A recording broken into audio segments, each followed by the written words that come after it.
Hello, hello, hello, everyone. Welcome to this global daily conversation about the COVID-19 crisis. My name is Sree Srinivasan, and I'm the Marshall Loeb Visiting Professor of Digital Innovation at Stony Brook School of Journalism in New York. I'm here in New York City. This is day number 50 of the lockdown, and this is my show number 50. We've been doing this for 50 straight days. That's an incredible set of days that have passed. It's hard to imagine that we would have had an opportunity to be locked down and be thinking about all the things that have happened in these 50 days around the world. And today we're going to have a global conversation about that by focusing on what's happening in India. And we have with us a terrific panel that you're going to meet in a few minutes. We have journalists from some of the leading publications in India who are going to share what is happening on the ground and also giving us a sense of India and how it's doing compared to everybody else. But our focus is going to be on the journalism and how journalism is affected there. This show is brought to you in partnership with Scroll.in, one of India's leading independent news, culture, and analysis websites. Please check out all their social and other content on Scroll.in and on YouTube and Facebook and Twitter. Right now, you can bring your friends and family into the show by hitting share, retweet, tagging them. We want as many people in the world to join us as possible. I'm going to ask our own panelists to make sure they find me on those platforms and share. Find Scroll.in and share so that all of us can be together for this important conversation. We also want to thank our sponsors. We are sponsored by Muckrack and the Muckrack Academy, introducing Muckrack's Fundamentals of Media Relations, a free, on-demand, 2-hour course and certification that you can do right now anywhere in the world. Please go to mrac.co/media, mrac.co/media if you want to take a screenshot or take a photo with your phone. Please do that right now. mrac.co/media from Muckrack Academy, a free Fundamentals of Media Relations course and certification. We are also sponsored by Pajama Program.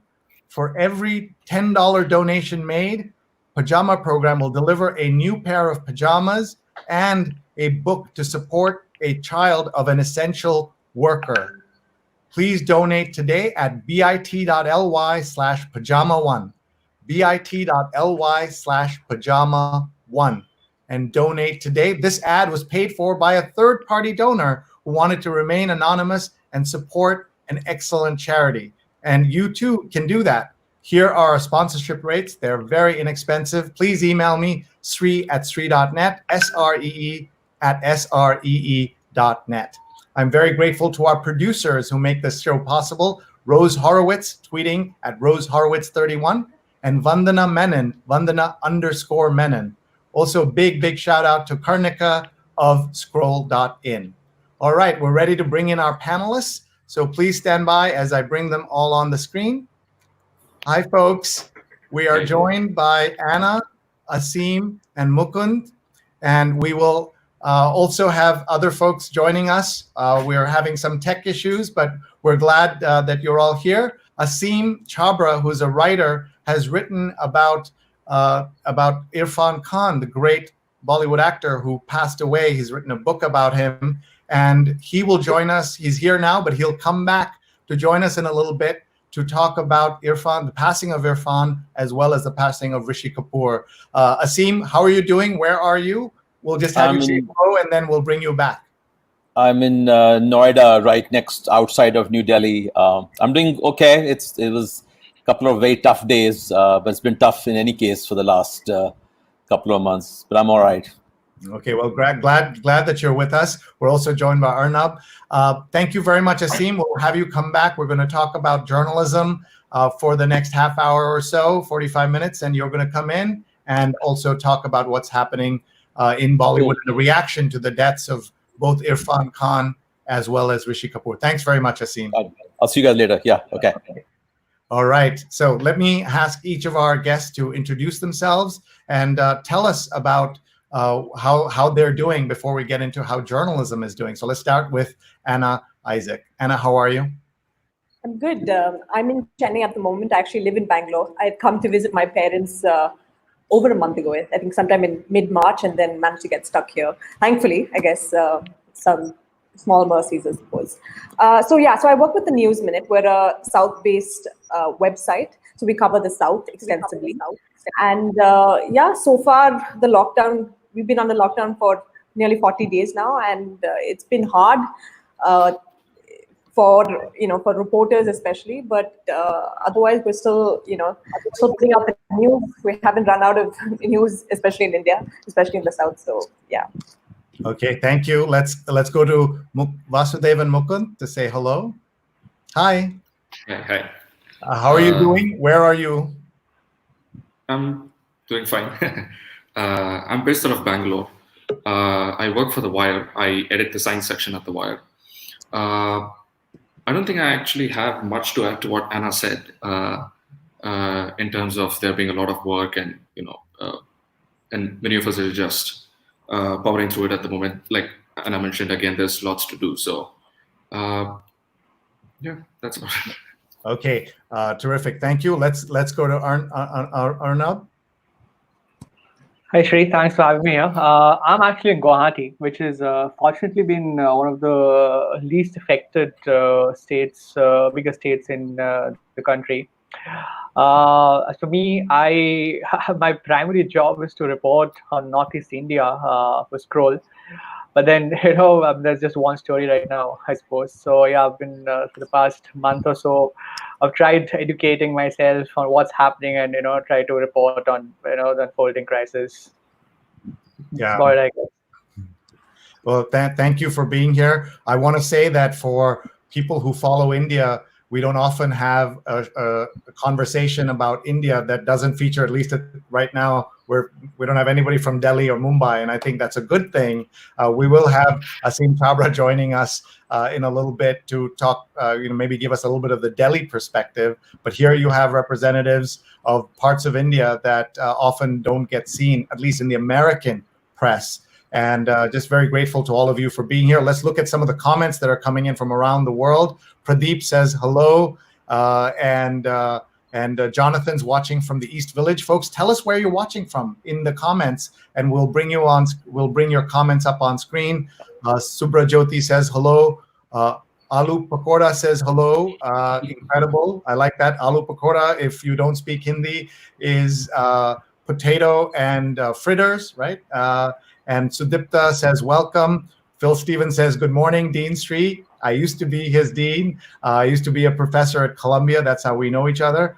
Subra Jyoti says, how long can we expect things before we can expect things to be normal? Anna, do you have a thought on that? Well, I mean, it depends on our definition of normal, right? So our lockdown is scheduled to end on May 3rd. So by May 4th, we will see some amount of lifting of restrictions, hopefully, depending on where you live and how many cases of COVID there are.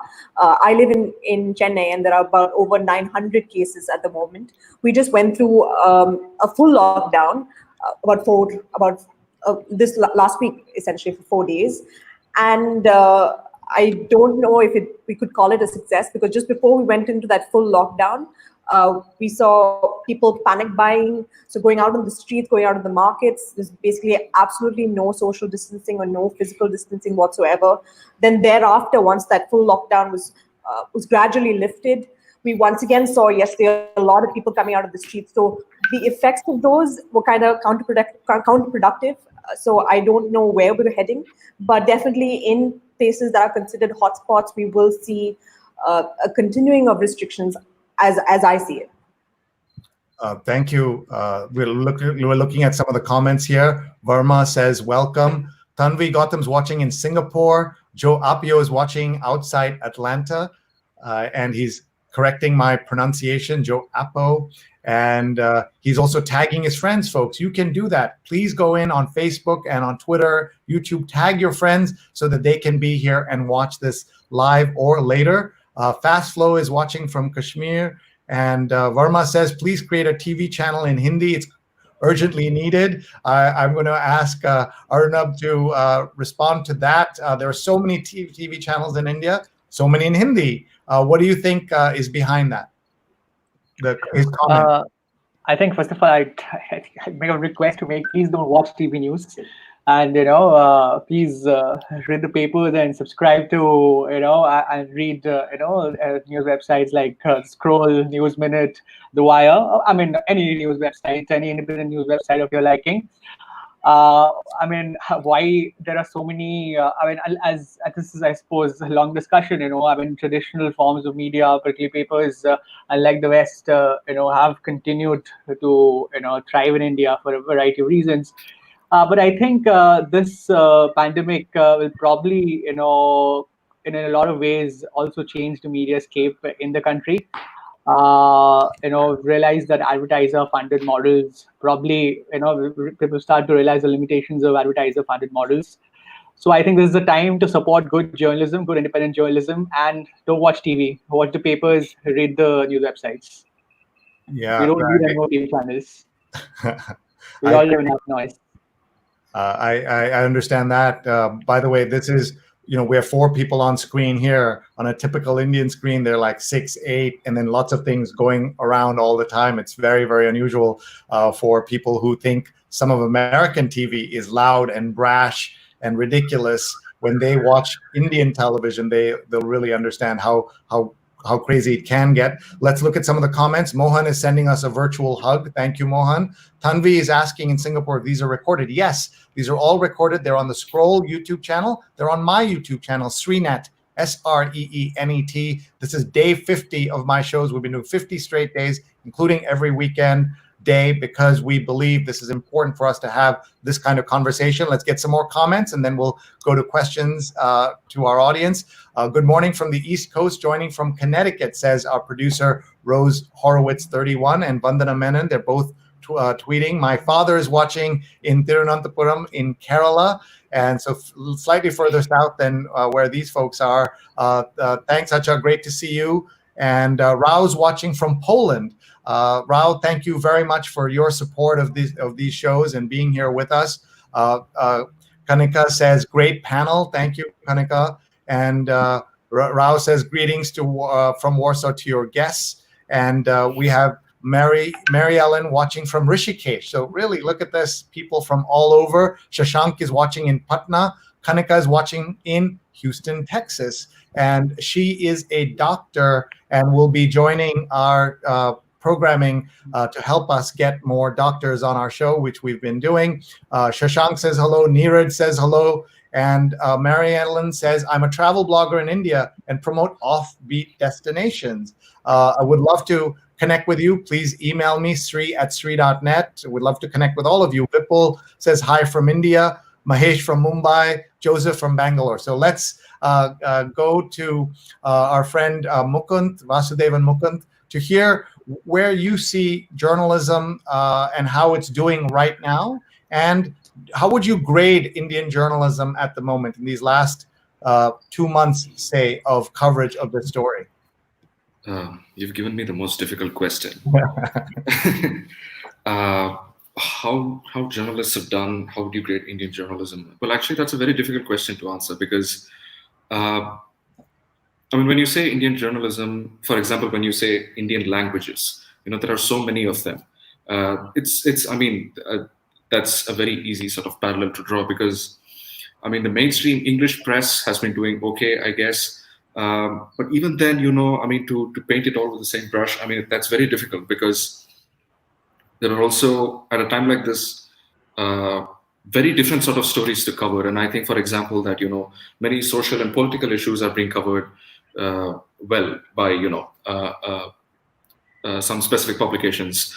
Some others are, addressing different aspects of this. And in fact, if I had to pick out one where I could say that, there is some sort of a shortfall or, where I think that we're not doing enough is in terms of the science itself. This is a crisis, the coronavirus outbreak, a large part of which is sort of rooted in health issues, in science scientific issues, much like climate change or antimicrobial resistance or whatever. And a lot of journalists are doing a good job of covering how this particular outbreak has impacted our society and our economy and things like that. But there is actually very little that's sort of going into understanding how the virus really works, or how epidemiologists or virologists do what they do, or how for example, one easy example is this business of testing kits.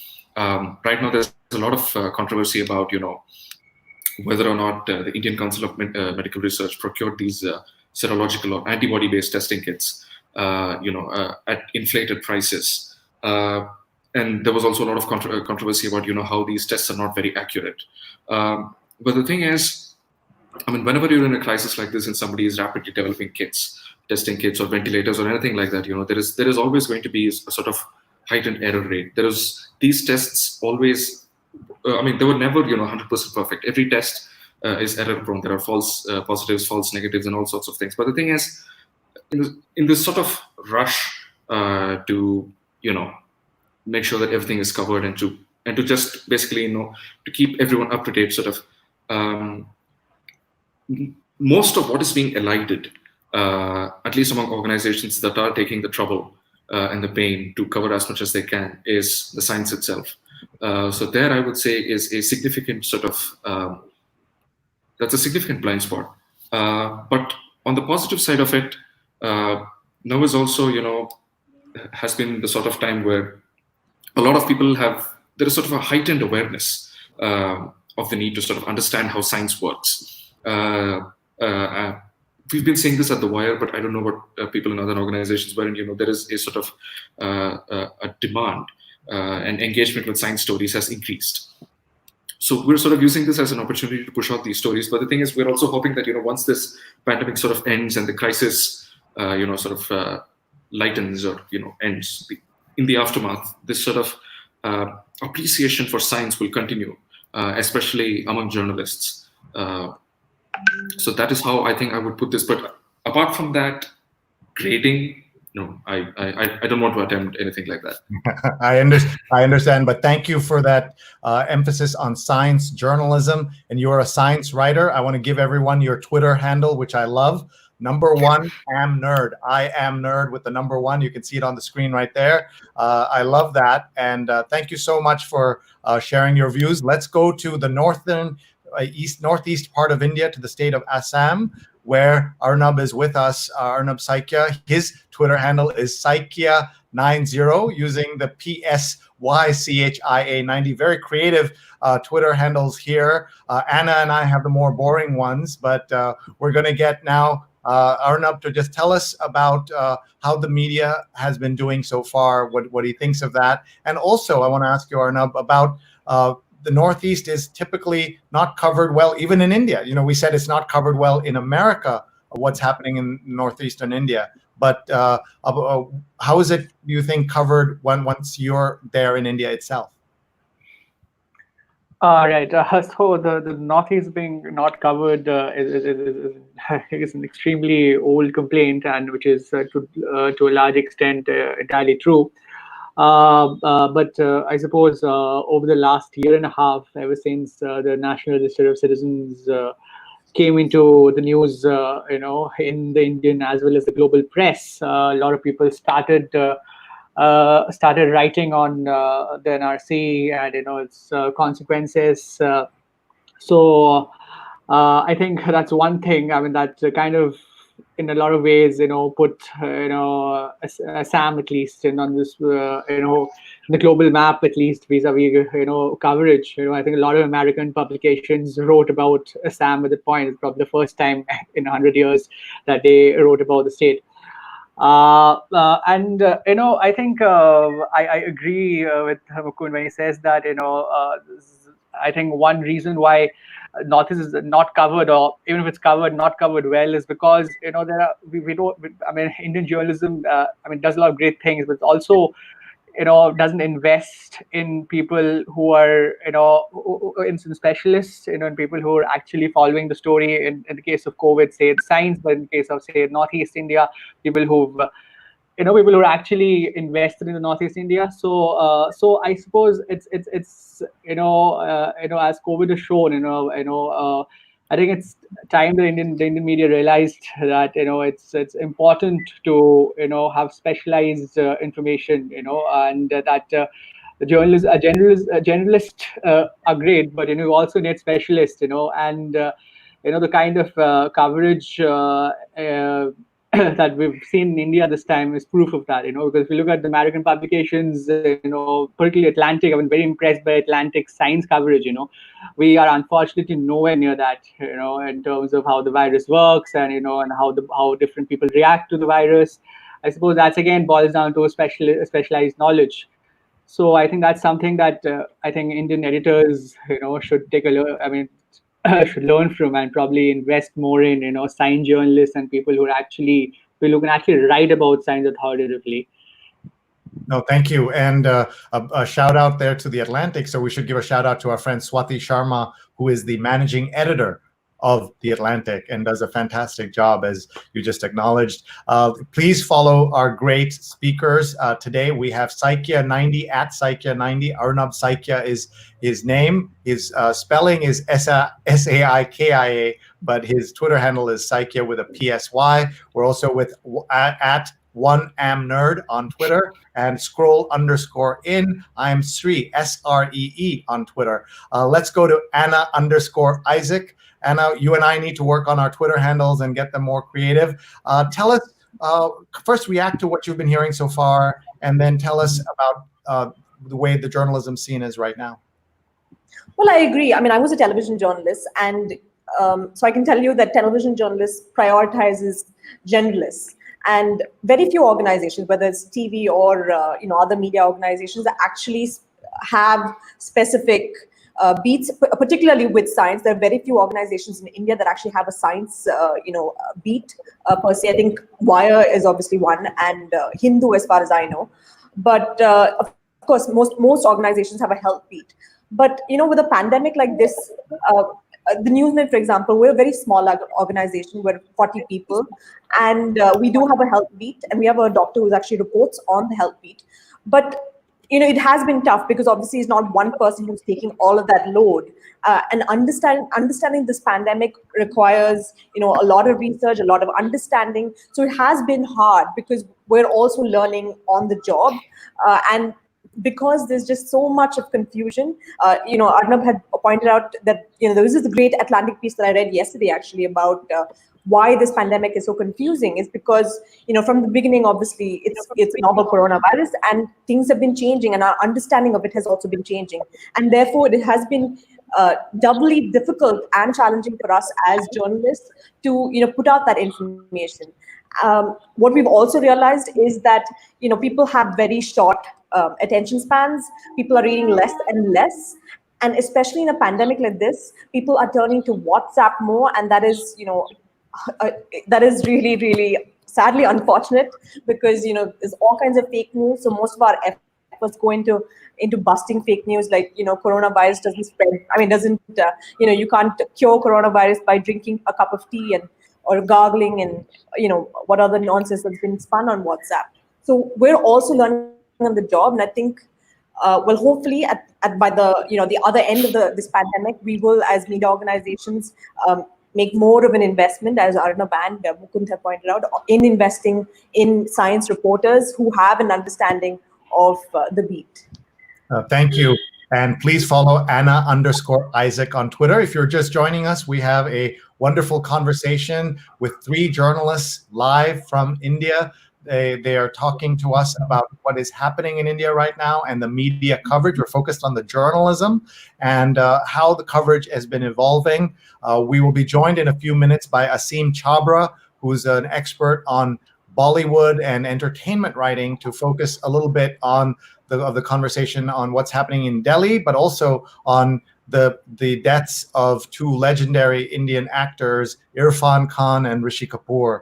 So let's remind everyone that we would love to hear where you're from and also share your feedback. Please email us, Sree@sree.net, Sree@sree.net, and please follow these folks on on their Twitter channels. Let me just see who's watching. We'll get some more greetings in here. We have Pradeep watching from Pune, Priestley watching from Atlanta, and Feroz is watching, says hello. Steph from Adelaide, Australia. How cool is that? We've got people from all over the world. We have Sudipta says West Bengal Sundarbans. And my father, who's watching in Kerala, retired ambassador T.P. Srinivasan, who has his own TV show where he talks at Asianet on international affairs, says, today's news is that the guest workers from Kerala will start returning to their homes today by train. And that's going to be a big thing because Kerala has workers all over the world. And of course, the train is for India. But it'd be interesting to see how that goes. Shashank says tests are going slow. And we have a greeting here from Habib. Thank you so much. Phil says, I'm in Jersey City, pretty normal. We've always lived outside, shouting over backyard fences and gabbing in front of the Coptic church. We're just in masks now, shouting across the street. Joe says, will COVID-19 help subscription-led media business, more people staying at home and consuming content, or affect it adversely? That's an interesting question. We'll come back to that. Tim Sohn is watching from Pennsylvania. Hi, Tim. And Nidhi is in South Orange, New Jersey. Nidhi is a wonderful supporter of the show, as is Tim. And we have just greetings coming in from all over, questions from all over. We're going to bring them all, as many of them as we can in the next few minutes. I did want to show Mukunth, who is our science expert, the science of journalism. And the journalism of science has been, in fact, one of the things I've seen, Mukunth, is the emphasis on visual journalism and data visualization. And we've seen this famous chart that everybody knows from the Financial Times that looks at plotting the coronavirus cases and the peaking, without getting into how accurate every single dot is on the screen. Mukunth, what is your reaction to the value of this kind of journalism? And if you, for folks who haven't seen this before or not noticed it in a while, look at Australia is that blue line at the bottom, China is the yellow line, and the US is at the top. You can see the curves are flattening, but in America, it's flattening at a very high range, and that's one of the issues. So we're going to Vasudevan Mukunth, who is a science writer, to get his thoughts. Go ahead. Okay. So, I mean, the value of charts like this has been great. But the thing is, I mean, there are lots of charts like this out there right now that basically, sort of contrasting or projecting different data points. I mean, just a few days ago, we published a piece with something like 60 charts talking about the different kinds of testing, different rates of testing and positivity that's happening in all of India's states and stuff like that. But the thing is, the problem with these charts, I mean, there is a problem, and that needs to be acknowledged, which is that, it sort of hyper-focuses the conversation on the data itself. And the problem with that is that, with a lot of reporting in India, with a lot of the journalism that's coming on this COVID-19 crisis, is that ground realities are being missed. And while data journalism is very important, especially in terms of bringing sense to the numbers, and there are a lot of numbers. So data journalism is definitely important, but what it has been doing, not just now, but for a while, is that it has been distracting from ground stories. Because, I mean, I very recently watched this short clip on Twitter about how, I think it was Allahabad, where a bunch of people were crowded at a quarantine center. They were fighting for food because there was very little food available. And, I suspect they were daily wage laborers or something like that. And, they were not making enough. And they were fighting for food. And this is something that the data does not capture. So I think there is a lot being said about the value and the virtues of data journalism and visualization, but I don't think there is much being said at all. But definitely needs to be that data cannot ever tell the full picture, especially in a country like India, wherein, this is something that we've seen very recently with the implementation of the Aadhaar program as well, which is that even if your success rate with something is as high as 99%, 1% of India's population is still millions of people. And this is something that I've not thus far seen data stories capture. I mean, it's very good to address the big numbers, the big picture. But I think what they've done, they've been effectively counterproductive during this particular crisis in terms of distracting from the ground stories. Thank you. You published in thewire.in a set of books for people to read during the pandemic, and you recommended Dune. Tell us about the selection and also the selection. I think it's very interesting. People can see on the screen. This is what is called lockdown reading. 10 books the Wire staff recommends, and we had books, so many different books. But you recommended Dune by Frank Herbert. I mean, Dune to me was an obvious choice for two reasons. One is that, the Dune setting is on a planet where you already see life in extremes, especially with the tribe of the Fremen, who play an important role in the plot. And what really stayed with me about that book was a sort of mystic environmentalism, basically talking about how man and nature are connected. And the book explores this in a sort of very long-winded way, but that's something that we're seeing a lot of these days in terms of talking about zoonosis, viruses that jump from animals to humans.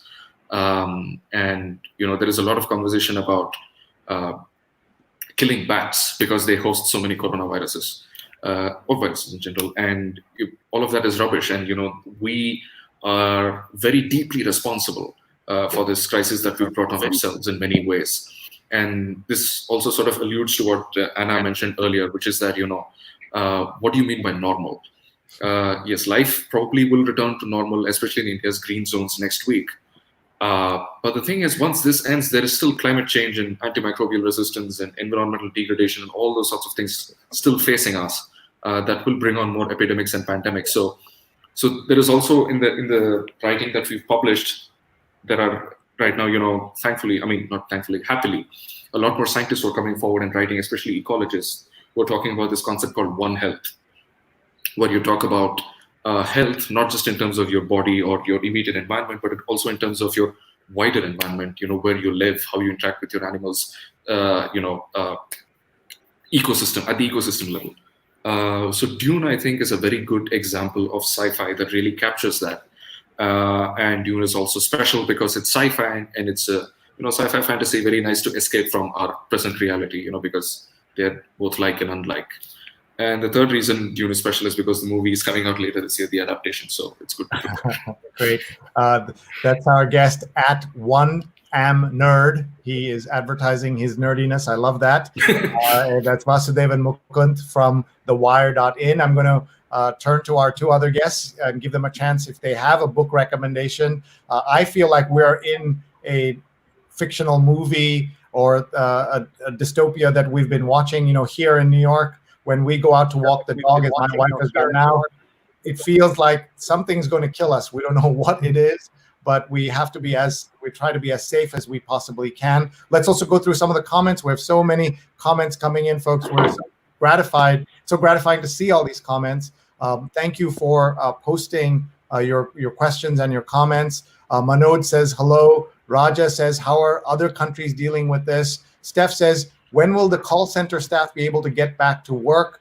For travel in India, says Mary Ellen, please follow blogs. Please do give out everybody can give their Twitter handle, their Instagram, their Facebook, so that people can connect. That'll be nice. Let me go to our colleague Arunabh, who is in Guwahati in Assam. He's with Scroll. And we had a question about, with such a big population, is it okay to open lockdown in a phased manner? How will students in colleges follow such social distancing? How is that possible? First of all, the lockdown in India is obviously the largest, by a fair margin, and it's also probably the most stringent on paper. But it's already been a pretty leaky lockdown, primarily due to bad planning by the government. We've seen migrant workers spill out the streets because they weren't given any notice, and they were stuck a lot of occasions without food and without money. So I'm not very sure. I don't think that schools and colleges are going to open anytime soon, even in the country's green zones. So I think it'll obviously be a staggered exit, but I'm highly, I don't really think schools and colleges are wishing students and kids go back to schools anytime soon. So yeah, but obviously, I guess for a state like for Assam, for example, the population of over 30 million, but we've just we have 11 live cases at the moment, right? So I'm sure states like that will go back to some kind of normalcy. For example, state government offices are already functioning here. But I don't think schools and colleges are going to be back to normal, anytime soon, and immediately, at least in our country. I mean, that's something that we should be prepared for, for at least a month or two now. Sure, I understand. We're looking at one of your stories and Scroll. Tell us what this story was about, Arunabh. Yeah, this is the same story that Mukund was referring to some time back. So this was some major. So basically, this came to light when the Delhi High Court. Basically, this is a fight between two companies. Two companies so that went to court. One company took another company to court. That's when it came to light that India, the ICMR was buying kits. At an extremely inflated rate. I mean, the price difference between what the importer was getting it from China and what the price at which ICMR was buying is 140% markup. So essentially, whereas so as it turned out, as we investigated, it turned out that the ICMR, there were some major flaws in the ICMR's quotation invitation document. They let one of the ground rules of medical purchase, it seems, which we got after speaking to a lot of former government health officials and public health experts, is that you deal directly with manufacturers and not middlemen. And in this case, this is exactly, ICMR did exactly the opposite. So it so happens that the company that ICMR actually signed a deal with to supply, rapid kits and serological rapid kits, was the Delhi sub-distributor of the All India distributor of the importer, which got it from another Chinese company. So pretty much three layers in between. So that's what the story was about. This is a basic fundamental error in purchasing that the ICMR committed. And the ICMR came out with a statement saying that we haven't spent any taxpayers' money, but it inspires me a little confidence when the organization leading the charge against ICMR, leading charge against COVID-19, does panic purchases like these. So, I mean, I think one reason for that is that, ICMR is a research organization and it's not supposed to be doing such large-scale procurements at all in the first place. There are ministry nodal bodies for that. So it's probably also a case of, people learning on the job. It's a crisis. It's an unprecedented situation. So yeah, it was almost comical, the method that ICMR brought the kids through. So that was what the story was about, Great. Thank you for that. We want to bring in from Scroll, Karnika, who runs their social media and other digital efforts, to answer this question. Joseph Sebastian asks, will COVID-19 help subscription-led media because with more people staying home? So hi, Karnika. Thank you for your help in producing these stories and getting our audience truly global in the work we're doing. Please answer this question. Hi, thanks for having me, even if it's just for a second. You mentioned in the beginning how we don't have any Delhi or Bombay journalists, which is like amazing. So sorry for ruining that. And secondly, another thing is that we do not have any of the mainstream media. We have 3 organizations which are relatively tiny but doing some of the best work that is being produced in the country right now. Moving on to the subscription model, like Scroll obviously has a subscription model, and we have seen like a good jump in number of people who are now signing up for subscriptions. One of the reasons I feel is that because now there's so much, like Anna also mentioned, there's so much like, fake news going around, there's so much paranoia. And often we see, especially on television channels, I mean, maybe for TRP, but they do end up, giving a lot of airtime to these. And we saw that in India also in the beginning. instead of experts and scientists, we had a lot more of religious gurus talking on air. And I mean, there's nothing wrong with them talking on air, but them, suggesting what would be an alternative to a vaccine and all of that. So I think now people see through that, and they value good journalism more. Another example of that is like people do end up paying when they see good quality reportage. We have seen that we recently launched a reporting fund, which we use just to promote, just for our ground reports. Sending out reporters, and even like not during like the pandemic is like is really expensive. So we have seen great response, and that is the same thing I've heard all across in different media organizations. I'm sure Mukunth can also add to that. Wire also runs on donations. So yeah, so we hope that there will be more of it.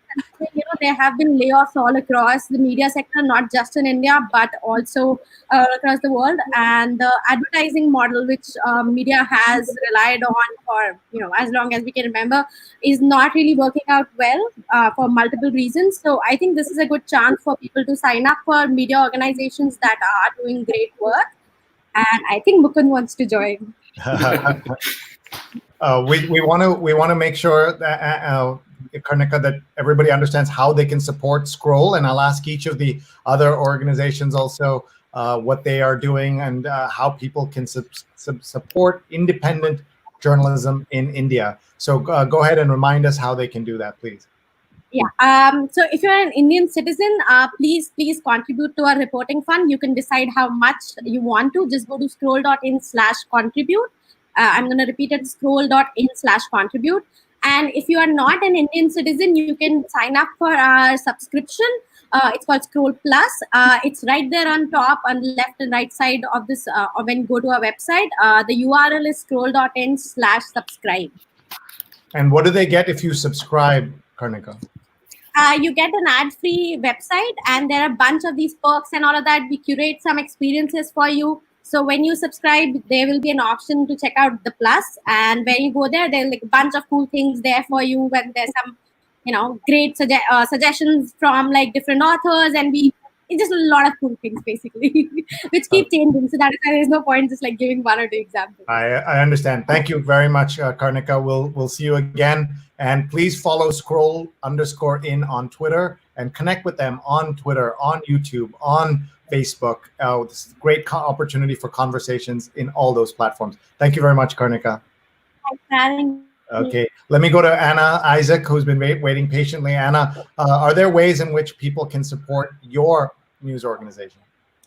Well, definitely. The Newsroom actually is going to come up with the membership model, probably rolling it out early next week. So you just have to keep track of it. So we actually have two membership models, one for people in India. So by membership model, we don't mean that we're going to go behind a paywall. The Newsroom will be free for everyone. But obviously, we will need reader support. People who believe in our journalism, they can become a member. By membership, you will obviously have, a few perks like a light scroll. You'll have, a curated newsletter. There'll be some other benefits as well. There's also going to be a membership model for NRIs sitting in the US or the UK. So that's going to come out, I think, in a few weeks from now. But people who live in India, they can join our membership program, which will be launched early next week. So you can stay tuned. That's very timely. Breaking news here from Anna Isaac. This is the website. So where should they go to learn about this? What is the URL they should be looking at? So it's thenewsminute.com. We'll also put out, stuff about our membership program on Twitter, on Facebook, and obviously on our website as well. Okay, so everyone should follow Anna_Isaac to get updates on this. So thank you very much, Anna. So as we're kind of wrapping up this part of our conversation, we're going to bring in our friend Aseem Chabbra to look more at what's happening in Bollywood and what's happening with the passing of Irfan Khan and Rishi Kapoor in a few minutes. Let's ask Arunabh, what is it like to work at an independent publication in India? What does that mean versus being at one of the bigger publications, the more traditional news or newspaper or television outlets? And everyone who's watching, please connect with us. Please share this conversation. Tag your friends. We have such an awesome group of folks. We're very grateful that they've spent time with us. We have lots of questions coming in as well, and we'll get to some of them as much as we can. Please tag your friends. Please hit share. Please hit retweet. They can watch the recordings on Facebook, on Twitter, on YouTube. The best way to keep track of my programming is youtube.com/Sreenet, SREENET, and follow me on Twitter @Sree. So Arunabh, first of all, I just want to say that you have, at least in the way the name is said, when somebody I said, when I'm talking to Arunabh, they thought there was somebody who is my more famous country cousin, who also happens to come from Assam. That's right. He's also from Assam. So who would have thought one of the most famous, infamous journalists in India is going to be from Assam?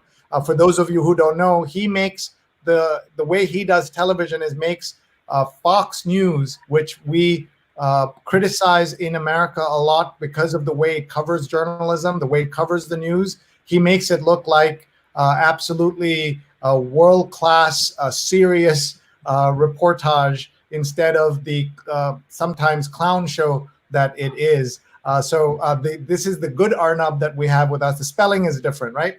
Yeah, it is. There's a U in there. So tell us about working for Scroll. Yeah, so I've been a journalist for more than 7 years now, and I've been fortunate to have worked for almost 6 of those years with independent news organizations. At Scroll, one of my first jobs was at another Indian independent news portal called newslaundry.com, which is also a subscription-based model. So the difference is significant compared to working at a bigger media house, which is reliant on, which is almost completely reliant on advertisements. I'm sure organizations which depend on ads for their sustenance and survival also do great journalism, but there are limitations that the ad-funded models have invariably, and it's no one's fault, but that's what the system is. There are people against whom you can't run stories because there would be repercussions and it affects your survival. I think I don't think I can. I don't think I'd ever want to go back to working with an organization which is not independent. I think independent newsrooms actually let journalists do what their job is. Stay true to the power. And I don't think I'd have it any other way. I don't think I want to work at a completely ad-funded news organization. And that's why Scroll has these opportunities for people to subscribe and support it in different ways. Yeah, so let's wrap up. Yeah, sorry. Because as I was telling a friend, and and it happened to in fact write on my Facebook too, that the good wishes are great, but they're not, but they don't sustain good journalism. So please subscribe and contribute to Scroll's reporting fund, and contribute to any news organization that you think is doing good work. It doesn't have to be Scroll. Any news organization that you think is doing good work. Yeah, thank you. I think that's a great thing to think about. Anna, what does your research tell you about people in India willing to pay for news? There's a question in America as well. What has your research told you? Well, so we are still not going to go behind a paywall. So we haven't, launched our membership model yet, but, hopefully there are a number of organizations where people have, especially, organizations like Wire that run on donations, News Laundry as well. So there is obviously, people do have faith in these organizations and they trust them, which is why they are donating to them. So we're also hoping, obviously, that they see value in our website and that they will donate. Just to give you a background of what the newslet is, we cover only the South, and the reason that our founder and editor-in-chief Danya, she used to be a television journalist, and she realized, and so did I, that there is no space for the South, just like there's no space for the Northeast in national news channels. For example, a death in Chennai versus a death in Delhi. The death in Delhi will get a lot more coverage than death in Chennai. So this is something that we've realized, during our career in television journalism for the longest time. And that is why we realized that there is an audience for English audience in the South. there is some research that says that 40% of your English-speaking audience or English-viewing audience lives in the South, but except your national media tends to completely ignore or bypass the South, which is why the Newsminute was born. So we're hoping, and I've seen the growth. I've been here for 4 years, actually today, and I've realized that I've seen the way the organization has grown. We've grown from, a couple of million people when I joined 4 years ago to over 13 million unique visitors, this month. So it has been, it's been a long journey, and we've seen people who have put faith in us, and hopefully, people will put faith in us to become a member as well. Yeah, I certainly hope they will do that. Thank you very much. We're going to wrap up here. We're going to look at some comments, and I'm going to ask each of you for a final thought. But I'm going to incorporate, and if you can, incorporate some of the questions that I'm going to read here. Mark asks, he's watching from Durham, North Carolina. He says, in your careers, what have been your favorite stories to cover? We have people watching from all over. Nafis says, does the Indian government have the budget to provide financial stimulus to help with this crisis? Please tell me when the mainstream media will be unbiased is one of the questions that has come in. One of the suggestions from Zari is I've been reading Octavia Butler's dystopian science fiction, which I have used in my drawing classes, Zari. So I know Mukund will definitely know that. And we're just seeing comments from so many people. Amirudhan says, that Mukund has made a valid point on data and ground reality. Steve Taylor is watching from Philadelphia. Steve is part of my awesome team that does great work taking events and making them virtual, making these kind of shows. If you're watching and you want a show like this that's global, contact us. Sree@sree.net is my email address. And we're having multiple shows today. It's our 50th day of shows out of New York because there's 50 days of lockdown. And I'm just so grateful to everyone who's been watching and supporting us and sharing your comments. And Sonali's watching from LA. LA, it is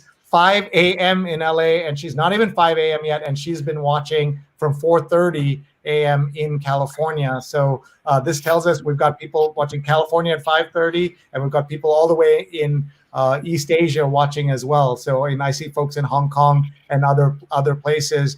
Ankit says, I think government tests less COVID patients than they should. So you're seeing all these comments here from Allahabad and other places. So let's get final thoughts from each of you. We'll start with Anna and then go to Mukund, and then we'll end with Arunabh. So please, Anna, final thoughts. And if you want to incorporate any of these comments or reflect on any of these comments, we'll be very grateful. All right, so we're at the fag end of this nationwide lockdown, and just to answer the question that you asked me at the beginning of this program was when can normal life return? And normal life as we know it probably won't return for a while. I'm not going to hazard a guess as to when. Maybe it'll be months, maybe a year, maybe more than that. But what we do know is that we do have to change the way that we've been living and working and all of that. We'll have to wear masks, we'll have to wear gloves, we'll have to, basically we'll have to figure out that, the way that we were operating so far has to change. So, yes, it will, of course, we can't have a one-size-fits-all approach. I think that's obviously not going to be a solution. So we'll have to figure out, depending on where we live, like I had mentioned earlier, so if you happen to live in a green zone, then there will obviously be some amount of restrictions that are lifted. If you live in a red zone like I do, then I'm going to be in my house for at least a few more weeks now. So, but yes, I think normal life as we know it is not going to return for a while. Yeah. So thank you so much, everyone. Please follow Anna Isaac. She is on Twitter. She's Anna_Isaac from the News Minute. Thank you very much, Mukund. Over to you for your final thoughts. So I want to start by just responding to one of the viewers' questions that, what were your favorite stories that you covered in your career, which is, well, I mean, when I started out, I was quite pissed off that there wasn't much going on in terms of the science coverage in India. So my favorite stories to write in the last 8 years I've been a journalist are stories that wherein I really wanted to make a strong point about a lot of knowledge being out there in the world that evidently seems as if, I mean, it's of no immediate benefit or use. So I mean, that's how I really started being a science journalist. I mean, my forte is writing about high energy physics and astrophysics and stuff like that. So those are the stories that I've really enjoyed covering, and that's the sort of thing that's also lacking currently at the moment, and that's the sort of coverage of the science news that we wanted to bring into the pandemic. And at this point, I should say that The Wire is also sort of striking out and trying to build what we hope will be the country's first fully reader-funded independent science news website, which we launched in February, science.thewire.in. So that's just completely science stories. And we really want to put something together that's like the Scientific American of India. And you can support that by donating at thewire.in/support. So this is really a plea for us to continue, for us to sort of, like Sree's showing you on screen, to basically go after stories that we haven't seen many others cover in India at the moment, even at a time like this, I would say. So you can donate at thewire.in/support, and this is a website that's completely about science news. I mean, right, the timing of our launch sort of coincided with this particular outbreak, but as we go ahead, we would like to sort of more and more focus on two particular areas, which is that sort of science and society, basically talking about the sociology and philosophy of science, some history also, and talking about pure research, stuff that we're finding out, but we're probably not talking about because we think that it's of no use to us. Well, thank you so much. And we encourage everyone to go to thewire.in and donate and support the first science website in India that will be fully reader funded. And we wish you the very best. Thank you so much, Mukunth, for being with us. A final thought now from Arunabh in Guwahati in Assam. Many people, I should tell you, Arunabh, watching are probably seeing for the first time a live shot from Assam. What does that tell us about how India is covered? As we heard from Anna, Delhi and Mumbai get the bulk of the attention, then a little bit in Bangalore, Chennai, then Kerala. Now there's a lot of news because they've done pretty well, and the Northeast is ignored in such dramatic ways. So if you're watching, here is somebody who is live from Guwahati in Assam. Yeah, I think I'll kind of end with what Mukunth had begun with, about a lot of news stories at the moment, not really digging deep enough, just because not necessarily because of bad intentions, but it's because of the daily news cycle. So I think as we ease out of a lockdown, I think journalism will become more imperative, because to scrutinize the numbers that are being put out by the government, that is being put out by the government, to look at different metrics, and particularly there's going to be huge movement of migrants, right, in a couple of days.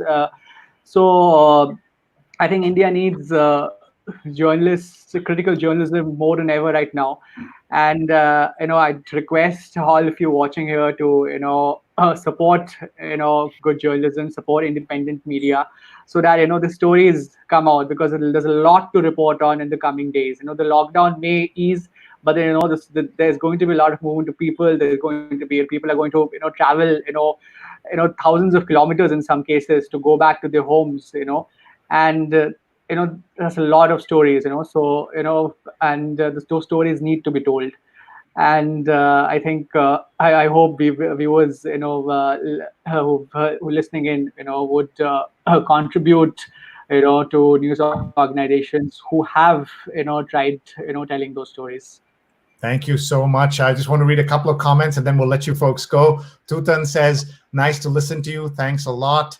And then Tutan also says, Agartala is always ignored. And you can have, 50 cities in India with large populations that are unfortunately ignored. Kushagra is watching from Delhi. What about May 3rd? We've been talking about there's so much going on. Here's somebody from Mumbai also watching. We're very grateful to everyone for being here. Break Time is watching from Punjab. We even have someone watching from Guwahati. Jadid Ahmed is watching from Guwahati in Assam.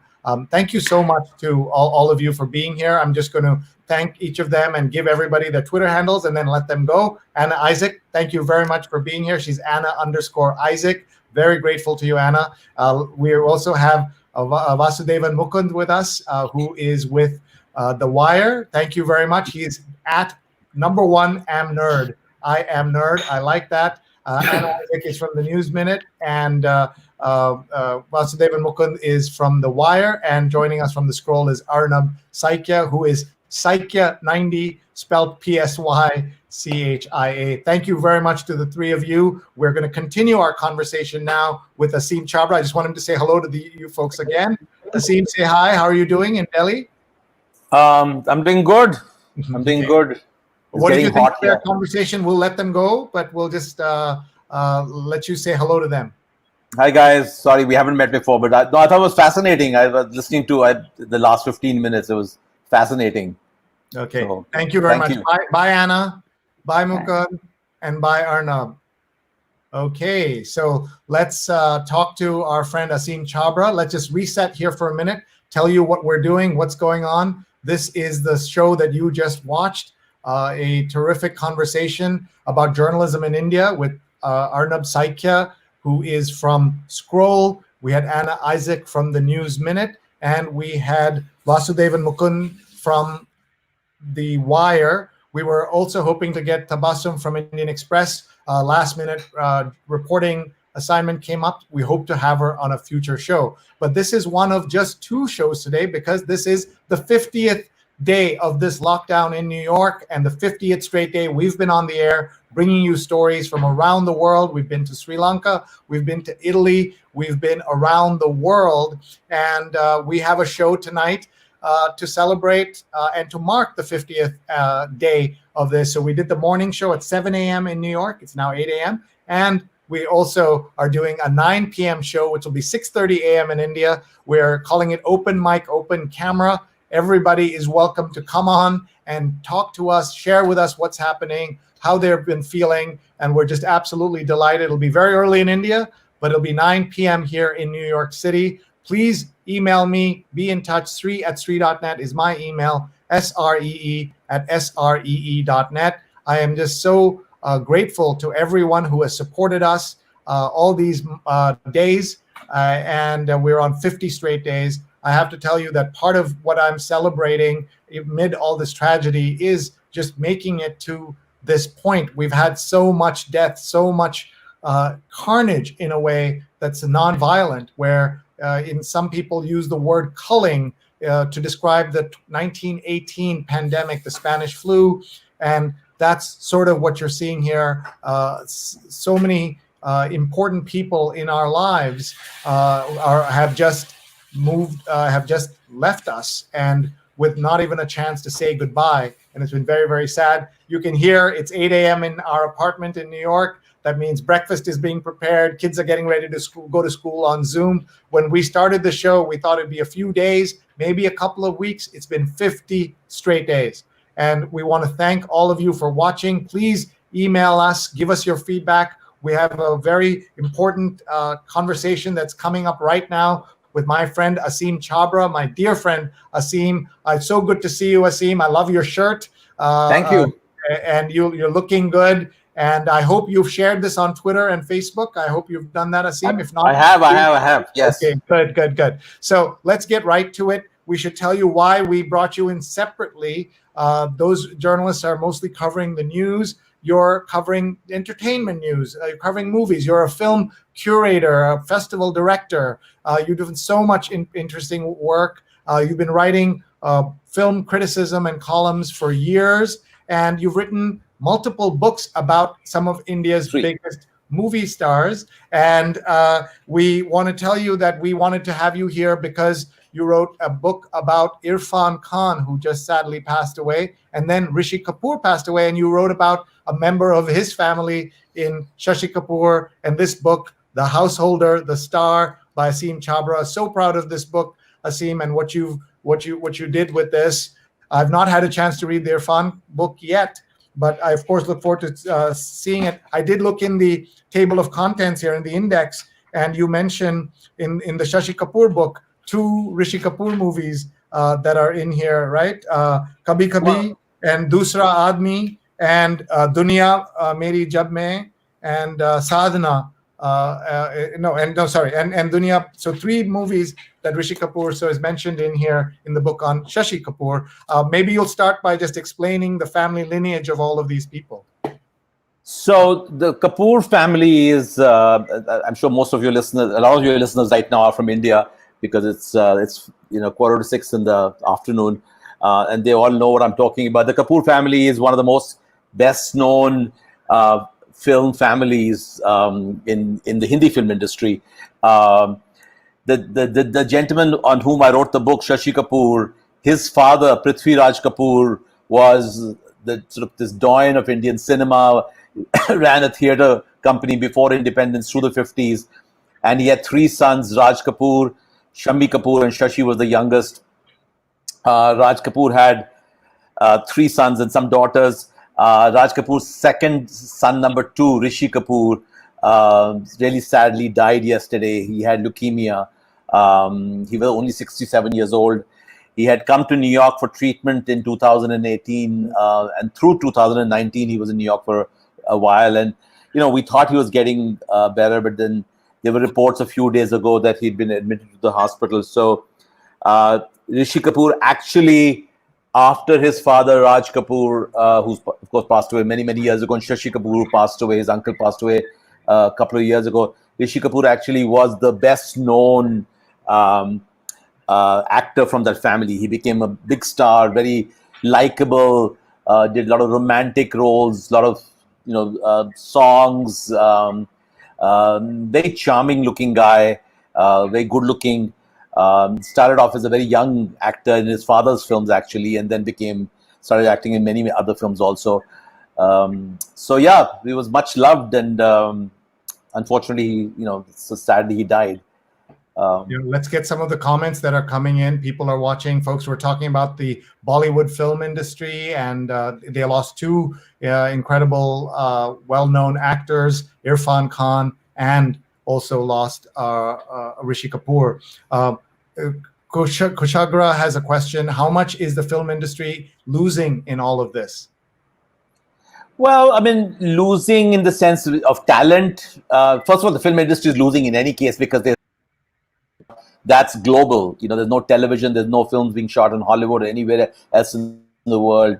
The film industry is losing economically, and there's all this debate going on whether films should be released on video on demand. But the loss of both Irfan and Rishi, Irfan more so because Irfan was only 53, and he had many years of struggle through the 1990s. He struggled a lot because he was getting only television work, and it was only toward the end of 1990s, in 2000, 2001, he got and his career took off after a while really well in India, doing some really strong negative villain roles, and then he started doing some very beautiful tragic roles. He often played like this everyman, kind of a character. He acted in some very well-known Indian films like The Namesake, based on Jhumpa Lahiri's novel, which was directed by Menon, and The Lunchbox, which also did very well in the West. And then he was very lucky that he got work in Slumdog Millionaire in 2008, which led to him getting an agent and a manager in Hollywood. And then he ended up acting in some A-list Hollywood projects, The Amazing Spider-Man, Jurassic World, Life of Pi. Irfan's career was it had taken off some time back, but it was still taking off, and there was a lot of promise in Irfan's case. Rishi, on the other hand, had a very different sort of a career. Rishi's been acting in films since the 1970s, when he was a teenager, and then as he became an adult, young adult, and when he was older, started getting different roles. Rishi had sort of redefined the kind of work that he does now, that he was getting in recent years, where he was getting older character roles, but he was there were very deeper roles. There was a lot of work, there was solid characters that he was playing. And in a way, he sort of charted out this. I mean, Amitabh Bachchan is also doing the same. Also, Amitabh Bachchan is in his 70s and also getting roles, older men, and you know, you have filmmakers who are writing those kind of roles for Amitabh, and they're writing those kind of roles for Rishi. So it's a loss. It's a tragedy, first of all, because they were just, you know, we love actors. We love, you know, they become our personal friends. We go to movie theaters. Unfortunately, we can't go to movie theaters these days. But we go to movie theaters because we want to be entertained, we want to be connected, and we emotionally connect with the roles these actors play. They are like our friends. We visit them on Netflix, and we watch their, you know, in Indian films, you watch songs on YouTube. And both Rishi and Irfan had been unwell for 2 years, but still, you know, it's very tragic when they suddenly die.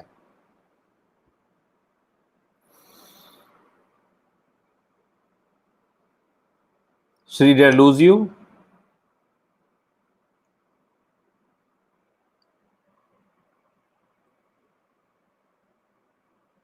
Hello? Hi, Aseem. Sorry, we were having some tech difficulties. That's okay. I thought I talked too long and you shut me up. We just said, okay, we're going to kick you out of the studio. Thank you so much. Look at people joining us from Singapore and around the world. Mary Ellen, who's a travel blogger in India, writes, she's in Rishikesh right now. And she I know her, yes. Aseem, yes. What movie would you recommend for each, Irfan and Rishi, to foreigners who don't know their work? Well, Irfan, actually, a lot of foreigners would know his work. So, I mean, first of all, if you look at a couple of his key Indian films, Namesake, Lunchbox, there's a film called Pan Singh Tomar. Pan Singh Tomar is definitely on Netflix. Lunchbox may be on Netflix in India. I'm not sure if Namesake is streaming anywhere right now. And Irfan was in Life of Pi. I mean, he has a very, very important role in Life of Pi. He ties up the premise and the whole story towards the end, because he plays the adult Pi. Rishi Kapoor's films on Netflix, there's a film called Kapoor and Sons where he plays the role of a grandfather, and it's a larger story about his son and wife and their two sons. It's quite close to reality, rather well done. You know, it's a Bollywood film. They break into songs, and but it's much more realistic in terms of the issues that are discussed, and the characters are much more believable. You recognize, you believe them. That's Rishi Kapoor's one of his recent films, which I liked a lot. His second film, which his father directed, a film called Bobby, which I'm sure Sree you've seen. I think people should really see Bobby for how charming and romantic Rishi Kapoor was. And there was this young actress at that time, Dimple Kapadia. I think she was 16 or 17 when she acted with him. That's a real Bollywood film. But just as two actors, they had so much chemistry and charm on the screen. It's another well-made Bollywood film. No, absolutely. And not only do I know Bobby, I recommend it to everybody to see Bobby. And it's a story of that young girl named Bobby in the film, played by Dimple Kapadia. But I'm going to show you a photograph of my family with this unusual connection to the Kapoor family, because my father was in the Indian Foreign Service as a diplomat in multiple countries where we lived. These Bollywood stars would come, and often they would want to eat Indian food, meet the local community, and they would do that through the Indian embassy. And so in Moscow in the 70s, 75, 76, 77, we were in Moscow, and we would have Raj Kapoor in our home, which is kind of, it's like, for an American, it's like having Clint Eastwood and Tom Hanks, because Shashi Kapoor would be in our house. Folks like that. We had a young actor who came to visit one day, and he was calling my mother Didi, or elder sister, and he had just come into a big role, and people had he caught people's attention. That was Mithun Chakravarti, who is now, has been a veteran actor. So that just tells you how things change. So I'm going to show you a photo of something that happened when I was 16 years old. We were in Fiji in 1986, and I'm going to show you a photograph that of a time and a moment that I will never forget. And here we go on the screen. We're just going to pull off the comments that we're looking at here. And this is from Fiji in 1986. And you can see On the right is Rishi Kapoor, and behind Rishi Kapoor is Prem Chopra, Prem Chopra, yes. Prem Chopra, the very famous villain in a lot of films, and that's my mother in the blue sari on the right, and my father looking very young. He was already an ambassador and looking much younger than I am now. And then next to him is one of the actresses who came with us, the deputy ambassador, the deputy prime minister of Fiji is next to her, and then on the extreme right is Dimple Kapadia. So imagine being 16 years old and meeting all these people, having, of course, met versions of these folks when I was much younger in Moscow as a young kid. Reflect on that photograph for a minute about what it says about the world, that in Fiji there was so much interest, and also Rishi's love of life, right? Look how he's dressed and look how he's looking right at us. Well, first of all, Sree, I'm just so delighted to see your parents. They're looking so young, and it's just wonderful to see them. Fiji has a very large Indian population. You will be able to tell me what percentage of Fiji's population is of more than Indian 50% origin. at peak, yeah. Yes, and it's the same way in the Caribbean, in Trinidad and Jamaica and some of the other countries where the Indian migrant laborers were taken there more than a century ago by British colonizers, and Fiji was one such story. And their biggest connection to India has remained the Hindi film industry, basically. I mean, food, of course, and culture and religion and, festivals like Diwali and Holi, all of that stays. But yeah, they stay connected to the Hindi cinema, and the Indian film industry is also banked on population of immigrants, outside India, also in Africa, in East Africa, in South Africa. The US and UK became much later as markets for Indian films. But yeah, PG was always a big sort of a stopover for, I guess, Bollywood stars. And I guess if Rishi and Dimple are there, they must have obviously come to promote. I would imagine they came to promote Bobby, but it could be later. The 10th anniversary. It was hi Aseem. It was the 10th anniversary of Bobby that they were, because it was 1986, and we had sold out shows all over Fiji. We got to travel. Neetu Singh was there as well, and the family, because of the Kapoor connection, they were there as well. But this was an amazing moment. I'm going to show you another photograph that I think will surprise people. This was Fiji, December 86. This is that same lunch. Only Indians can imagine how 16-year-old me was feeling as I took this shot of Dimple Kapadia eating lunch in my parents' home in Suva, Fiji. I didn't need a camera to remember every second of that afternoon, but I'm glad I have this photo sent by my dad at Sreeniv on Twitter. Please follow him, SREENIV, and I'm SREE. And this is Chabs, Aseem Chabbra on Twitter. And how is Dimple doing, by the way? Aseem, can you hear me?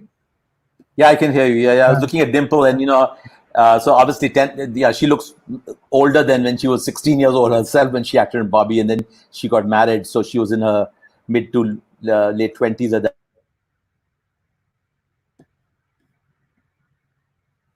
I may Christopher Nolan film. Can you hear me? Yeah, go ahead. Please say that again about Christopher Nolan.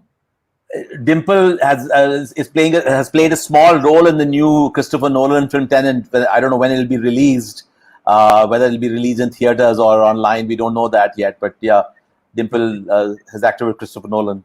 Okay, folks, if you're just joining me, we have another 10 minutes or so with Aseem Chabbra, terrific writer, journalist, film curator, film director. We're going to talk about the New York India Film Festival that he curates and that's been postponed. He's the author of multiple books, including a book about his uncle, Shashi Kapoor, not his uncle, about Rishi Kapoor's uncle, Shashi Kapoor, by Aseem Chabbra. This is the book that I have in my hand, but he's written other books about Priyanka Chopra and about Irfan Khan, who also passed away. It happened within a day of each other, right? Irfan passing and Rishi passing. I think for the Bollywood industry, which was already reeling from all these things happening in India, this must have been quite a shock.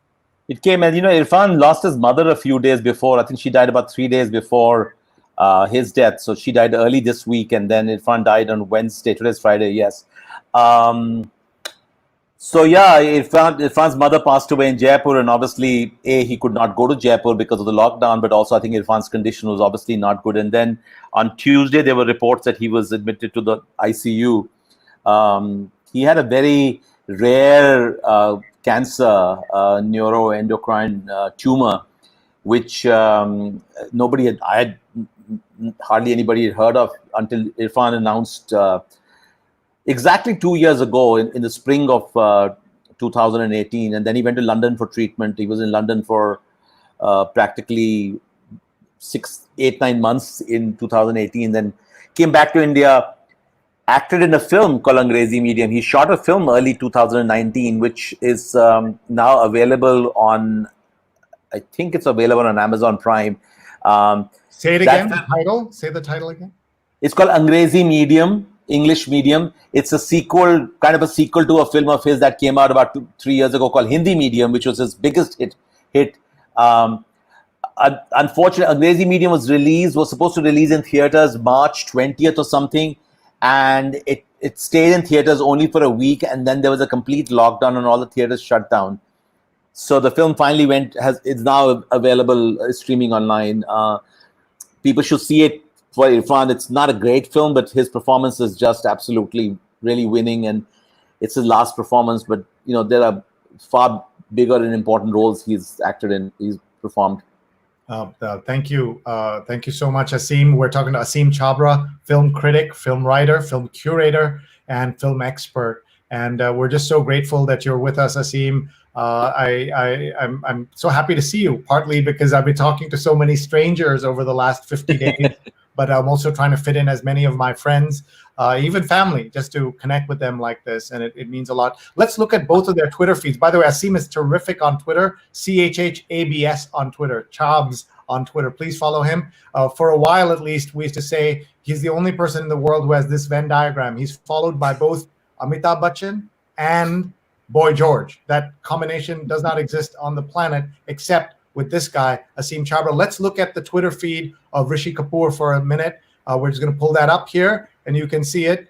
First of all, his Twitter handle was unusual, CHINTS cap for Kapoor. So Chintz Kapoor, was that his nickname? Yeah, his nickname was Chintu. So every Kapoor, the kids, his older brother Randhir's nickname is Dabbu. So his name is Chintu, and people affectionately called him Chintu. So yeah, Chint's cap. Yeah, that's his nickname. Yeah. Yeah, and so let's look at his feed because it shows you how much he was loved. 3.5 million people following him, and here, this was his final tweet done on April 2nd, an appeal to all brothers and sisters from all social status and faiths. Please don't resort to violence, stone throwing, or lynching. Doctors, nurses, medics, policemen are endangering their lives to save you. We have to win this coronavirus war together. Please, Jai Hind. What a wonderful thought and comment. And so Rishi was very, very active. Final tweet. Aseem, you've heard me say this, that I often, when I tweet, like to teach people Twitter, I say tweet as if it was every tweet is your final tweet. What if that happens? It's macabre to think that, but it focuses you, right? Like, look at this. And are you going to be a whiny, complaining person about something, or are you going to leave us with, if not, something wonderful like this, but at least something neutral is what I say. And here, Rishi, so you're going to tell us about how active he was on Twitter and how public he was. Yeah, Rishi whined and complained a lot on Twitter also. He really enjoyed Twitter. Irfan Khan also, by the way, was rather active on Twitter, but Irfan was never, and yes, he would comment, he would, talk to other people. You can pull up Irfan's account, Twitter account also. But Rishi was, he had a terrific sense of humor. Sometimes he would argue with people. Sometimes he would joke. People really enjoyed Rishi Kapoor's this new avatar as he appeared on Twitter, really. And he really used it. There are some Bollywood actors, we all can tell that they have their PR team and their managers tweeting on their behalf. They're like press release statements, basically, in 280 characters. But you could tell that Rishi was writing his own tweets. And, so, yeah, this is, of course, it's rather strange that it was such an important tweet of his, that last one. But if you go on his We have timeline, comments yeah, I'm I'm sure sorry? there are things in there. He was taking barbs at people. He was complaining all he the was- time, but all the time. He just couldn't give a damn about what the world thought about him. He really had this attitude like I couldn't give a damn. And even though he was only 67 years old, but he acted like this old he was a grandfather. His daughter, I think, has 2 kids or 1 kid. But he would scold people. He would. But Rishi was an interesting character. He was, very lovable, very likable, and yet he could get mad. He could get angry. So people have all sort of stories about Rishi. It's just sad he's gone, really. I mean, I miss him because. And for 67 years old, was there? Both of them had underlying conditions. Obviously, both of them were sick. Not just underlying; they had serious medical problems that were nothing to do with coronavirus. No, Rishi had leukemia. Right. Rishi had leukemia. But the care and everything was not affected by coronavirus. No. He was back in India last year in September, and we thought he was okay. There are enough videos of him going to events and parties and scolding camera people. There's one video he's just scolding some press media people because they were not letting him pass through. But that was Rishi. No, it's just his condition just deteriorated sadly. Let's look at some of the comments coming in. Zari says, I've seen the development of Rishi Kapoor as well, and sad that he passed away. He was charming in Bobby. I was young when that came out. And she says about this photograph that I shared of my parents in Fiji with Dimple Kapadia and Rishi Kapoor and Prem Chopra, the actor, the villain, who's in a lot of movies. She says that my parents look very vibrant and aware. What a great photograph, and what a great picture to have after all these years. I'm so happy we have it. Aseem, I will say that you had a collection of pictures and memorabilia that sadly got burned in a fire that we all paid attention to, of course, because of your safety and your family. But you lost some incredible notes and things. And I think at this moment, this shows us that there is, when we take photographs, some people complain, oh, you're taking a picture, why aren't you in the moment? I'm so grateful that I have this moment. And I know you lost a lot in the fire, but among the things you lost were the physical mementos and photographs, right? I had a letter from Satyajit Ray, which Sree, you kept telling me that I should just take it on eBay and just sell it off. And I would tell you that it was going to be my son's inheritance. And I actually tried to, I contacted Satyajit Ray's son indirectly through a third party. And in fact, I visited Satyajit Ray's house in January early this year and met up with his son also and talked about the letter. But they don't have a copy of it really. Oh, they didn't photocopy all. I thought they used to. I thought he used to type these letters, and I thought he would have carbon copies, and I thought he would. But just a letter to me is, Satyajit Ray had letters from Stanley Kubrick and Peter Sellers and Steve McQueen. Who's Aseem Chabbra? That letter is from the time in 1980. I was a young student at Columbia J School when I broke the big story about Spielberg, quote unquote, plagiarizing a script that Satyajit Ray had written. Now that you brought it up, we better explain what that is before Steven Spielberg sues us. So this is an accusation made by Satyajit Ray that he had written a screenplay about a little alien that comes to the Earth, and Aseem's going to pick up that story and then what happened and how that got resolved. Satyajit Ray wrote the script in the mid-60s. It was called The Alien. It was about an alien that lands in a village in Bengal and befriends a young boy. And he shared the script with Arthur C. Clarke, who was a good friend of Satyajit Ray. And Arthur C. Clarke sent Satyajit Ray with an Australian producer, I think, to Hollywood. And they had photocopied of the scripts, and they went to Columbia Pictures and a whole bunch of other Hollywood studios. And there was serious talk about it at one point because there was an American character in the film, and because it was supposed to be like a Hollywood production, so Satyajit Ray had also sort of created an American character. So there was serious talk about either Steve McQueen or Marlon Brando or Peter Sellers playing that role. So Satyajit Ray has telegrams and letters from all of those people. There was a book that came out 2 years ago, and I wrote an essay in that about the book.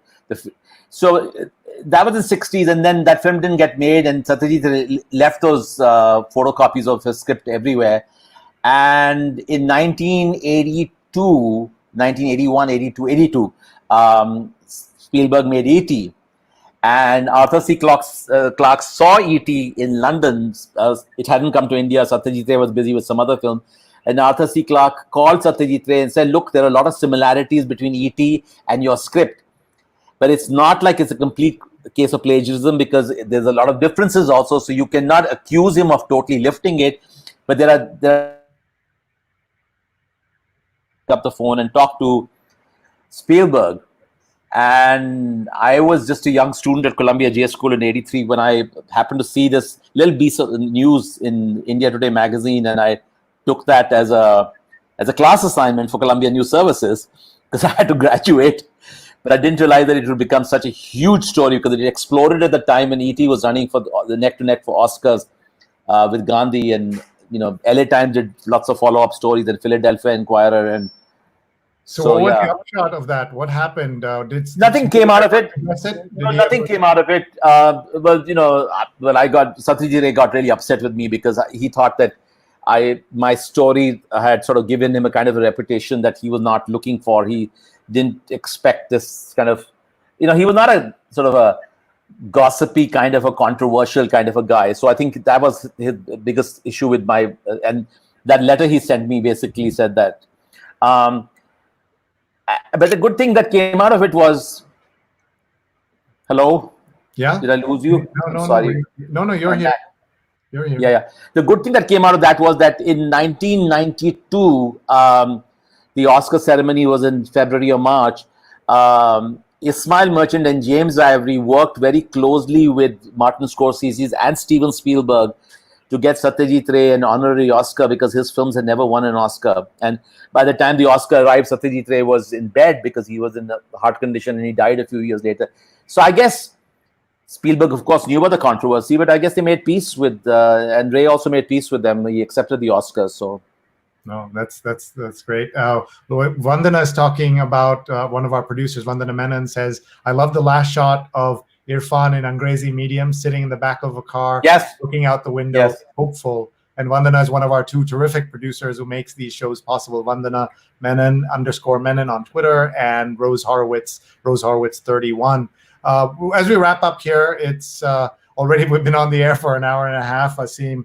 I want you to just tell me about life in India. You are a New Yorker who goes back and forth. You did go to spend time in India, but you would have been back with us celebrating just this past weekend the New York India International Film Festival, India Film Festival, the oldest Indian film festival in North America. You've been curating it for so many years as festival director. You're showing independent films and bringing us great stories, bringing us great shows, great actors and actresses who would do talkbacks. It was one of the highlights of the film calendar here in New York, and certainly for the South Asian community. And we're missing you here, Aseem. Well, we had to make that. We actually made a decision, I think, early March, that it looked like things were going to get worse in New York. So we had to postpone the festival. Even now, we don't know how we'll do it. We're sort of thinking about perhaps taking it in online, which many other larger festivals are also doing.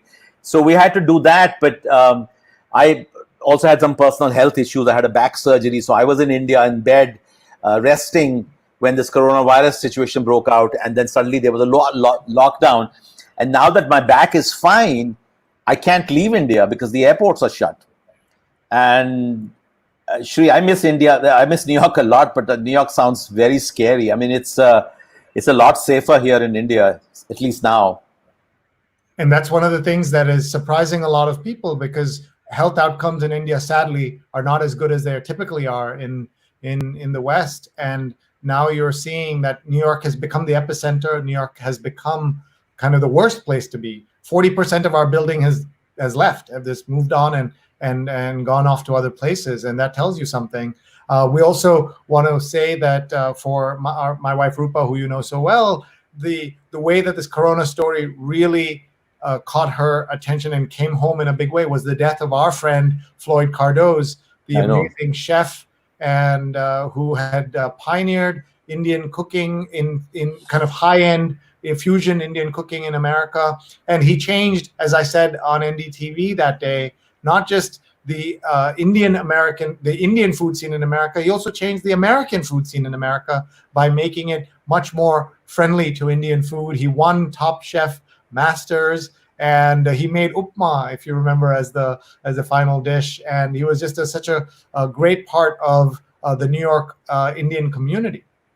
Yeah, Floyd was just he was a lovely guy and great chef, and that wonderful restaurant he ran in New York, Tabla. And I actually wrote a piece after he passed away. It was devastating. That's when it came right close to home, really, that somebody one had known for so long had died. It's this virus is terrifying. We don't know where we're going to go with it also. And that's what's so scary for so many of us. And you remember America is friendly, I think, to new ideas in culture, food, and things like that. You've seen that in cinema as well. But we saw they really took to the way Floyd worked and his food and his cooking. Yes, I think that was quite amazing the way he did that. I'm just showing you the tweet I sent out the day that he passed. And the last thing that I had said with him was that we would do an event together to do for social media. And there's us at Bombay Shirt Company. I'm actually wearing a Bombay shirt.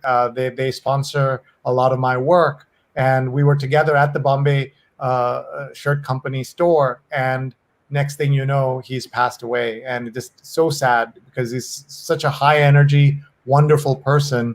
And to see him gone was shocking. And therefore, I think a lot more people paid attention to this, both in India and here, as a result of someone so young, so vibrant. He was older than me, but didn't look it. He was almost 60, but he looked and felt like he was much, much younger. And the other thing that I'll also mention is that, Aseem, you've been such a great supporter of SAJA, the South Asian Journalists Association. You were a board member. You helped get us started and supported us in every way for 25 years. If you remember, we used to do things like this during big stories out of India, including the tsunami. We did it out of America for 9/11, but really the Mumbai attacks. And you remember that 72-hour period when the attacks were going on in Mumbai in 2008. Right. You came on the show multiple times. You helped us bring so many great guests, and Floyd was a guest. Reflecting on the great Taj Mahal Hotel in Mumbai, how he had trained in that hotel, and how the staff and workers did so much to save the customers, and why it meant to them, what it meant to them. It got made into a movie. How did that movie do? What was your thoughts on that movie that they made with Dave Patel and Anupam So Kher and that folks movie is streaming on Amazon Prime, Hotel Mumbai. The reviews were good. I had issues with the movie. I mean, it works very well as a thriller. It's very, very gripping, and it's very. I mean, I watched it on a big screen at the Toronto Film Festival. It was a world premiere. I just had a hard time watching something that was so close to home. Although I'm not from Mumbai, but being an Indian of Indian origin, really, I found that that story didn't seem to be something that I wanted to be entertained about. I mean, after all, films are supposed to entertain. It did good business, and it's been good business for Dev. His career has taken off, really. So yeah, it's called Hotel Mumbai. It's streaming, I think, on Amazon Prime. And let's tie this all together, because Dave Patel became famous because of Slumdog Millionaire, and in Slumdog Millionaire was the great Irfan Khan, who had a small but pivotal role, again, as you said, tying things together, sort of like in the in Life of Pi. And we want to show Irfan Khan's Twitter feed to all of you, because he also was really good on Twitter and really popular on Twitter. He was Irfan Khan with 2 R's, and this is his feed. And look at that photograph of him. I don't know what he's doing. He's in a window. It's a photograph from the hospital in London. He took some picture. So he was through 2018, while he was in London. Every so often he would tweet, or there would be some news from him, and therefore we had a lot of hope that he was getting better. A lot of his friends met him. By the way, just below that, the first tweet that you'll see, just if you go up, is a statement from his wife Sutapa and his two sons Babil and Arya. That statement will just make you weep. It's just so beautiful. So we thought Irfan was getting. Do you mind if we read that? That's 83,000 likes on it, 19,000 retweets. It's only 4 hours. Already, yes. It's also on Facebook. If people go to Irfan Khan, it's also on Sutapa's Facebook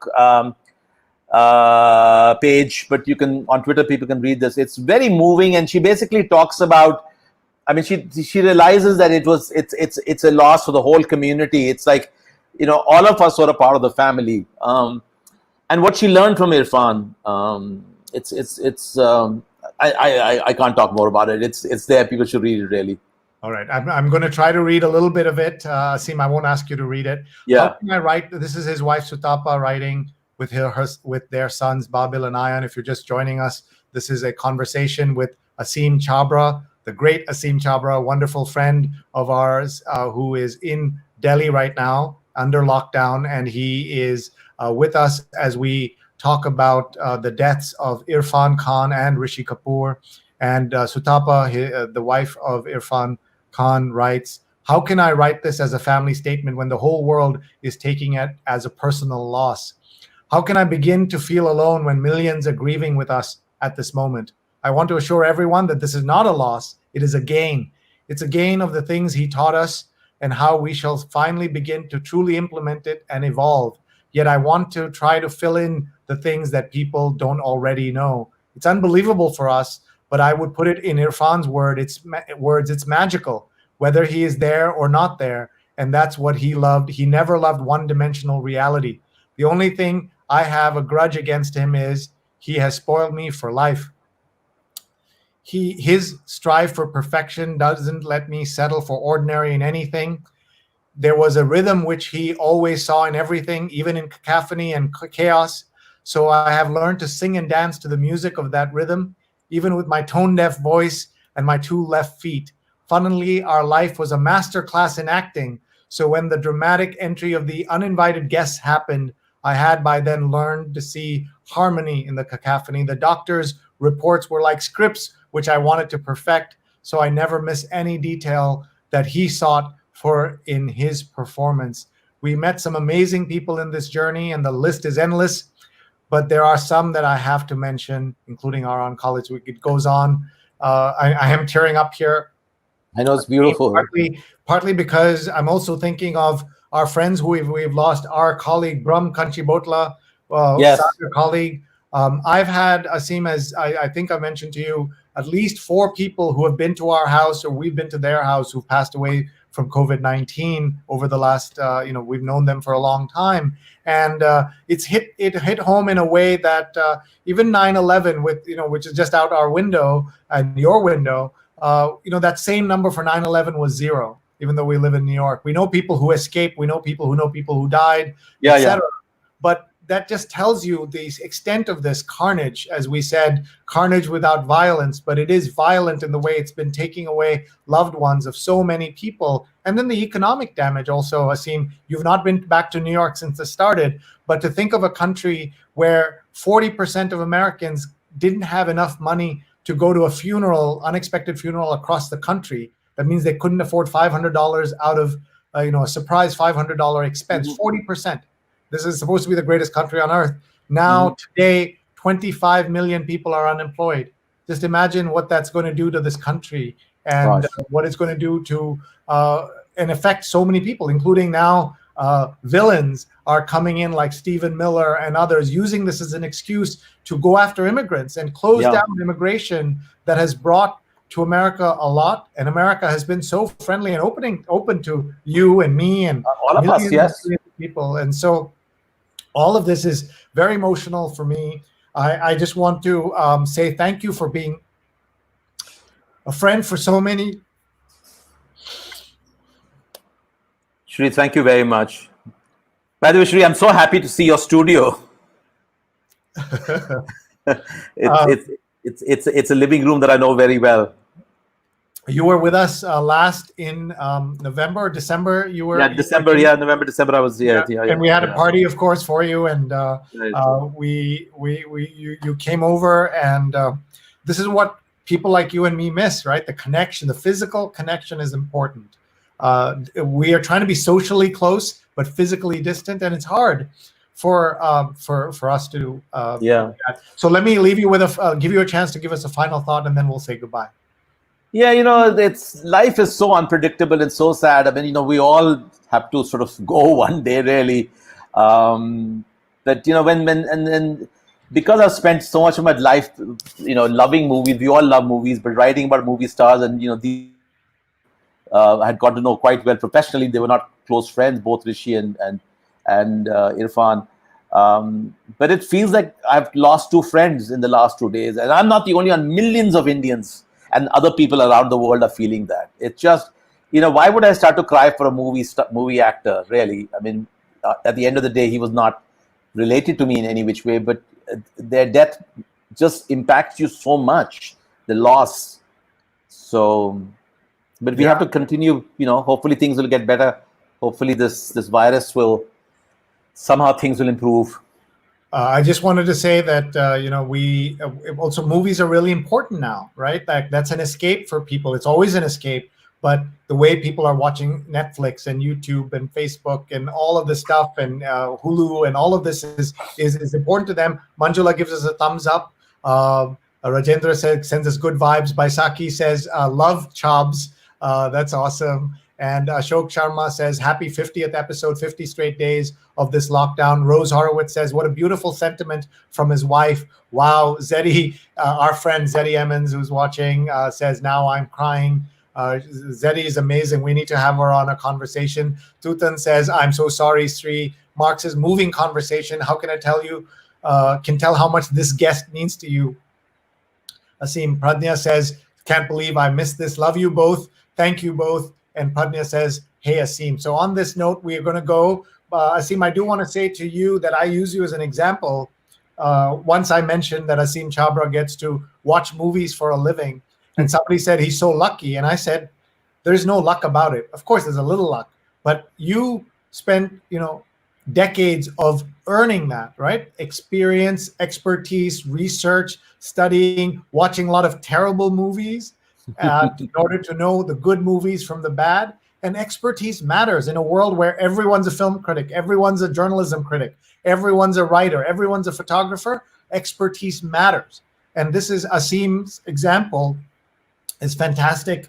This is his book, one of 3 books he's written. That's my Irfan book, by the way. Yes, please show that. I'm sorry that we didn't show it properly. Yeah. Let's give it a full frame here. Irfan, the man, the dreamer, the star, an accomplished actor, one of the biggest stars, says Ang Lee, director of Life of Pi. What an incredible movie and book. And thank you so much for watching and being with us, everybody. Lovely chat, gentlemen, says Baisakhi. Manjula gives us a thumbs up, and Zari says hello. And Jonathan says good memorial and more. Once more, thank you. And Zari is crying. And Rachel says, I too have tears in my eyes. Rachel Cooper, Zeddy Emmons. These are folks, Aseem, that we should acknowledge who are non-Indians who help put India on the cultural map of New York by programming, by seeking out and programming Indian things at Asia Society, World Music Institute, 1,000 different places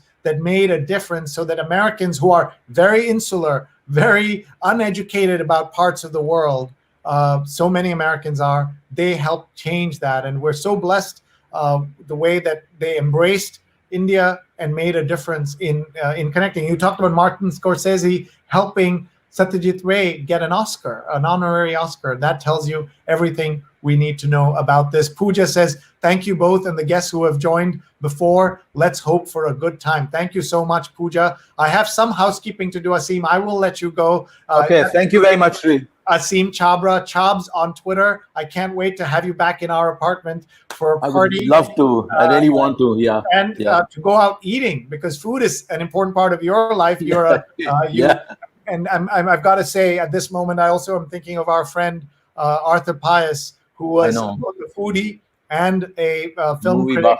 and movie More than a buff buff, yeah. who passed away 4 years ago and Yeah. was just a great supporter of both of us. So thank you, Aseem. We'll see you soon. Thank you. Take care. Good luck and stay safe. Bye-bye. Thank you. That's Aseem Chabbra of Chubbs, @Chubbs on Twitter. Please buy his book, Irfan Khan. What a great story that we were able to tell, and the connection to his wife. It's almost 2 hours since we went on the air. We first were talking to these journalists. I'm just going to show you once again the journalists we talked to. If you go back, you can watch the entire story of these journalists.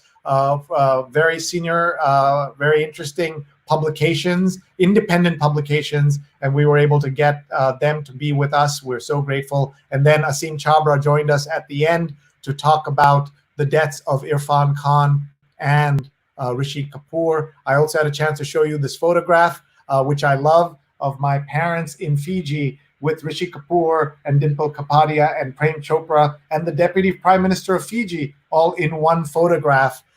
Thank you so much for being here, for being a great supporter of what we're doing. I'm Sree on Twitter and @SreeNet on YouTube. Please subscribe to my YouTube channel. We have a second show today because it's 50 days of live shows, the 50th day, and we're going to have an open mic, an open camera, and we're going to get people like Jonathan Borstein, who's been watching us, Pradnya Haldipur, Renee Edelman, all of these folks who support us, and my two awesome producers, Vandana Menon and Rose Horowitz. We're all going to be together. We're going to hear from you.